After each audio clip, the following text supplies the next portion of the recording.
Alright, in this video I'm going to show you how to import an exported data list from Investment Dominator into REI Pebble. There's a few things you'll want to note when you open up your CSV file. So here's an example CSV file that was exported from Investment Dominator. Now, this doesn't always happen, but can happen, okay? The first thing you're going to take a look at is this APN row. You can see that the APN row is formatted into a scientific notation format here. Now, it isn't necessary that it's always going to be in scientific notation, but this can and has commonly happened in the past. So the first thing you'll want to do is address this column first and change it into a plain number field. To do that, what we're going to do is select the first column in that row, first row in that column. We're going to scroll all the way down to the bottom, and we're going to grab that entire column except for the header. Okay, great. Now we're going to go into formatting here under the Home tab, and then more number formats. We're going to make sure that it is in a number, and we're going to have 0 decimal places. So the sample is showing this exactly here. So I'll go ahead and hit OK. Great. Our APN is now showing as a unformatted number format. Now, again, this isn't always going to be the case. A lot of APNs may have signs like dashes or even letters. If that's the case, it wouldn't show this way. But again, if it does show up looking like scientific notation, you'll want to make sure that you unravel that and change that into a plain text field or a plain number field. Okay, the next thing we're going to look at is our coordinates.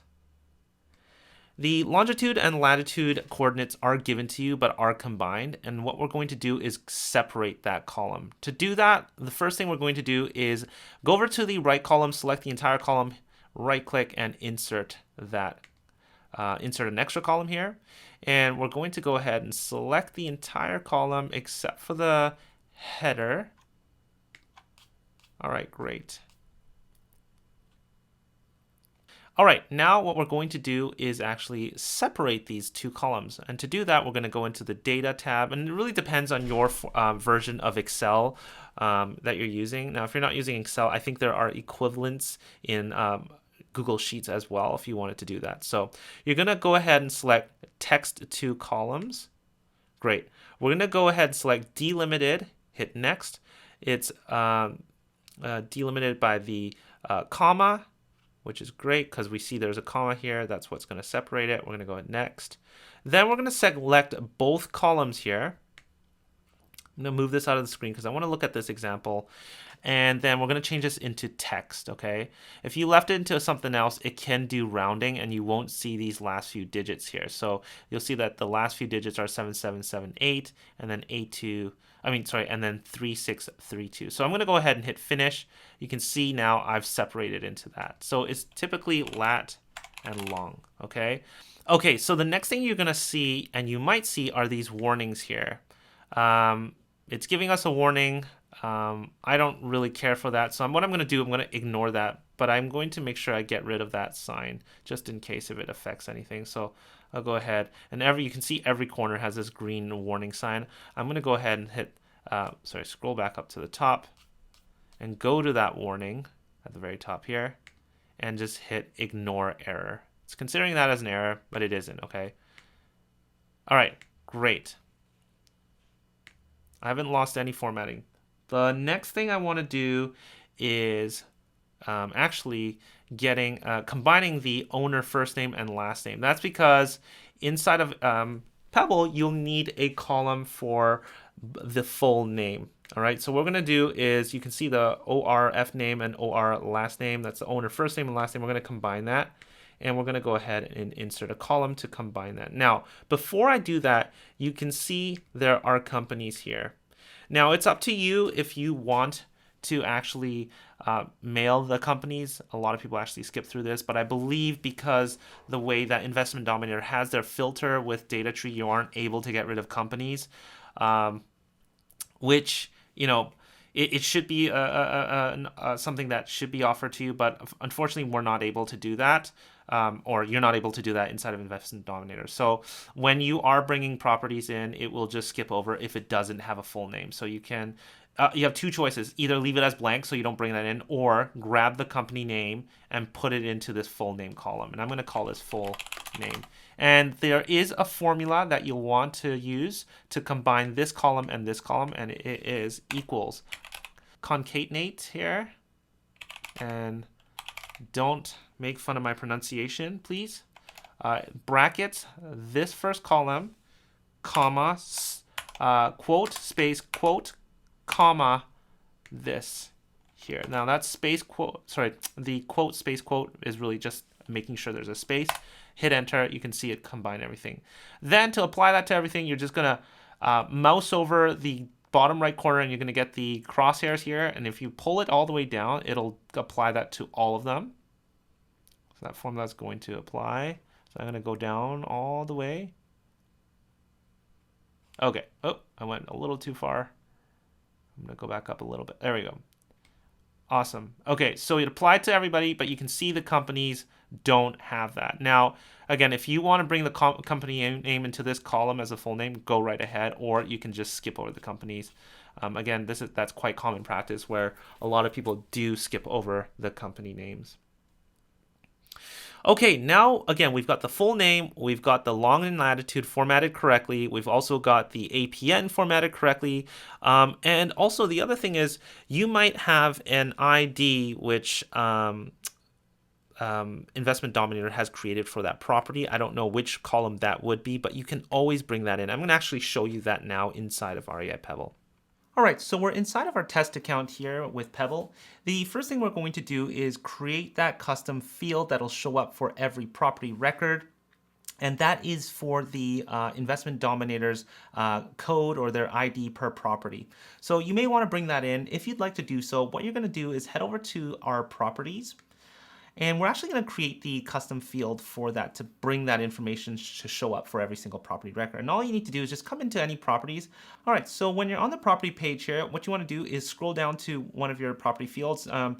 Any of these will be fine as long as you see a cog or a gear icon. Go ahead and select that. And then you want to actually then back up into all sections and find an appropriate section. Now your account is definitely going to be laid out differently from mine. Again, we do a lot of testing on any of the sections you want to bring it into. You can go ahead and do so. So I'm just going to bring it into the let's say the what makes sense here. Let's just call it the example property section here, just for example's sakes. And what I'm going to do is I'm going to create a field, and I'm going to call this one property code and then ID. So I know that came from Investment Dominator. And the type of field is just a single line text is all I need to do. And once I've added that, if I close this out and go to the example property field section here, if I keep scrolling down here, you're going to find the property code for the Investment Dominator sitting here. So now when I bring in the properties, I can map that column right into this field. So every property can be searched by this ID as well, or looked up through this as well. So the first thing I'm going to do now is actually bring in the properties. And to do so, we actually do it through the campaigns. That's how we bring in properties in bulk. I'm going to go ahead and hit add campaign. Yours is not going to have any campaigns there, but go ahead and give this a campaign name. And if you're typically importing from an export, you can go ahead and name it that. It probably makes most sense to do so because you're not actually mailing or doing any marketing with these. So I'll call these Investment Dominator import. All right.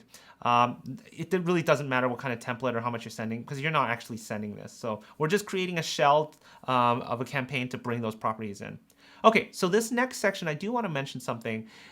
We create campaigns by the county. Now, a lot of times you may actually be working out of multiple counties through Investment Dominator. If you're only doing just a couple, what I would suggest is when you export your list is to separate those lists by the county. But let's say you've got a lot of counties in there. One thing you'll need to do, if we go back to the Excel sheet here, so what you would need to do is actually insert a new column. I put that beside the county column here and enter in something called Fips. Now the Fips code is a actual federal code identification for every county across America.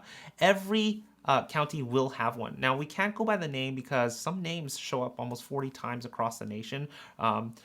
For 40 different counties. So we need those codes. So whatever the codes is, you want to enter it in and make sure that it is aligned with the county that it represents. So if you got 40 of them, then you'll need to know your 40 different Fips code. I'd organize and reorder things by the county so I can just do them in bulk, like Charlotte, then Cochise, and then you work rather than having them all shuffled randomly. So just make sure you have your Fips code if you are bringing in multi-county. I don't. This is just Charlotte. So if I'm just working out of one list or one county, sorry, I'm just going to go ahead and select that. Okay, then I'll go ahead and hit upload. All right, and so in this section, what we're trying to do is line up the column headers to the property field. So for whatever column of data you want to bring in, just make sure you have a field for that. So I'm going to go ahead and do the APN, the full name, and the mailing address. And I'm going to show you then after how to do the Investment Dominator code as well. So I'm just going to go ahead and search for this.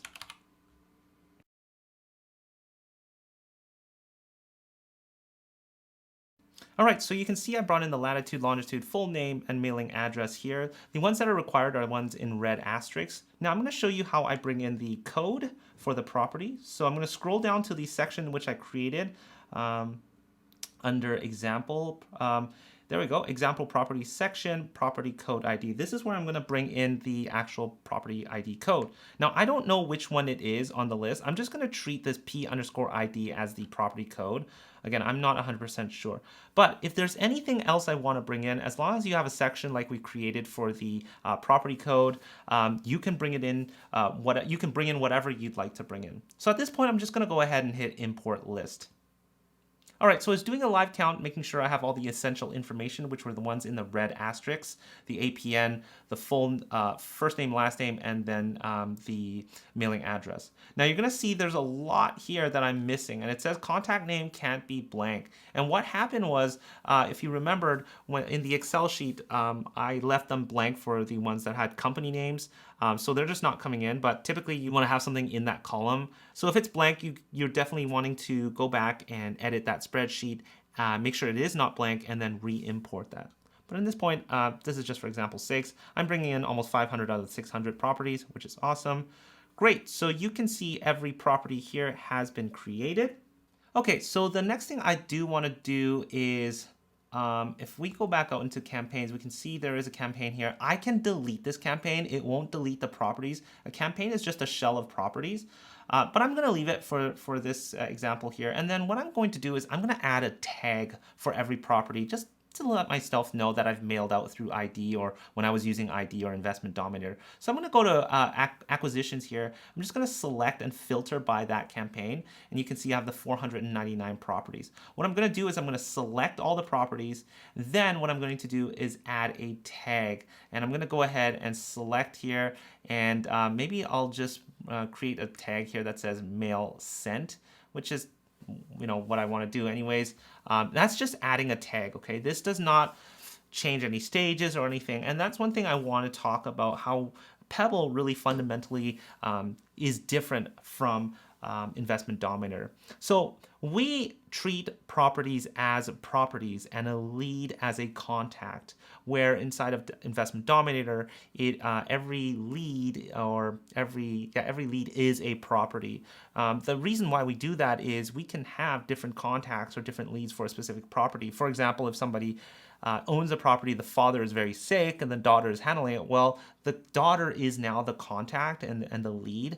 Although the father will probably need to sign over things, she's the one you're dealing with, and she's attached to that property. So what that means is if we're looking at seller leads, you're not able to export seller leads from Investment Dominator.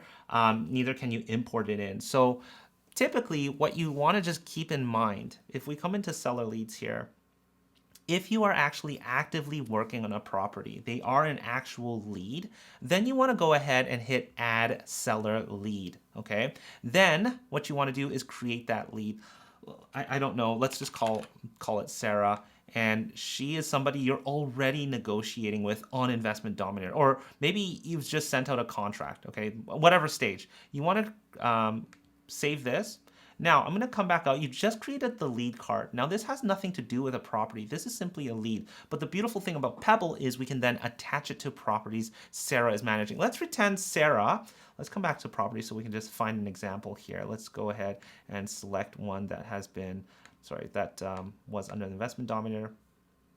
Okay, great. Let's pretend Sarah is the daughter of Richard here. I'm also, so I see this here. This looks great. I'm going to go back out here. Again, this is Richard Sperber. And what I'm going to do is open a new tab. I'm going to go back into the seller leads here. So if you're creating an actual lead, somebody you're actually working on, you'll come back into here. What we want to do is select the property that Sarah is actually dealing with within your database. So I'm going to find Richard. There's probably a few of them. Well, let's go through the acquisitions and then filter by this one to find it. All right, there it is. There he is. So now we know that Sarah is managing this property. Although Richard owns it, Richard is not the person. Although I can create a contact or add a new one. Let's say Sarah is the daughter. You don't have her contact. So we can create Sarah's contact. Let's say Sarah Perber. I don't remember the spelling of the last name. What was it here? Sperber. Sorry about that. Sperber. There we go. And then Sarah's the first name. Oops. Spelling mistake. Okay, great. And let's just create a fake email address.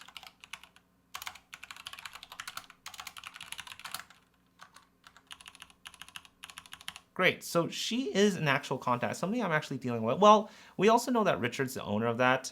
So we'll go ahead and add contact. Just find Richard here. He's already existing because we brought him in. So we just go ahead and hit that. Great. So he is a contact as well. And we have his mailing address because we mailed out to them. So again, you do need to recognize that leads are different from properties. This is how we handle it inside of Pebble, because what happens if we had a lead who's dealing with 3 properties that you have and they want to sell you all 3 of the properties? So Pebble makes that distinction, which then makes it a lot more fluid to deal with different contacts and whatnot. So you can see here, again, Sarah is now working.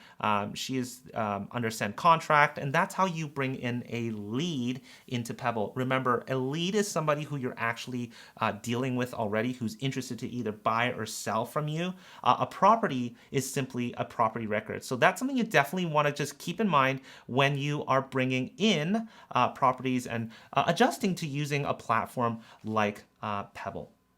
And that's how we migrate properties over from Investment Dominator into Pebble and understanding the Pebble workflow when it comes to properties and leads.